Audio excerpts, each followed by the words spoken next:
नमस्कार दोस्तों। गौतम बुद्ध की शिक्षाप्रद कहानी हमें ये सिखाती है कि जीवन में अगर हमें सफल होना है तो हमें अपने जीवन में अहंकार और घमंड जैसी भावनाओं को निकाल देना चाहिए और सदा दूसरों की सेवा करने के मार्ग पर चलना चाहिए।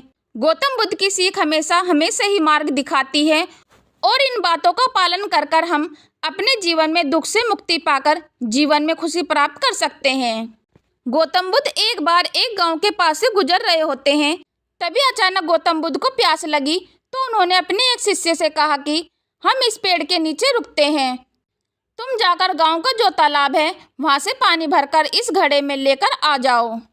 शिष्य जो था गुरुदेव की बात मानते हुए तालाब के पास पानी लेने जाता है और जब वह तालाब के पास पहुंचता है तो देखता है कि कुछ किसान जो हैं अपने जानवरों को साफ कर रहे हैं और कुछ महिलाएं अपने कपड़े धो रही होती हैं।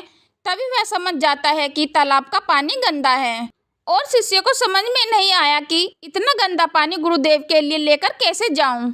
थोड़ी देर उसने इंतजार किया और वापस वह गौतम बुद्ध के पास चला गया।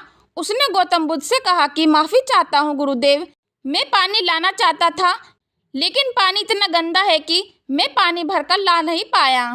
गौतम बुद्ध ने उस शिष्य से कहा कि हम सभी यही आराम कर लेते हैं, थोड़ी देर तुम भी आराम कर लो। और आधे घंटे के बाद गौतम बुद्ध ने फिर से उस शिष्य से कहा कि तुम जाओ और तालाब से इस घड़े में पानी भरकर ले आओ। जब वो शिष्य तालाब के पास पहुंचता है और देखता है कि तालाब की जो मिट्टी थी वह नीचे बैठ चुकी है और पानी साफ हो चुका है। शिष्य ने घड़े में पानी भरकर वापस गौतम बुद्ध के पास आया और बोला, गुरुदेव मुझे समझ नहीं आया कि तालाब का पानी साफ कैसे हो गया।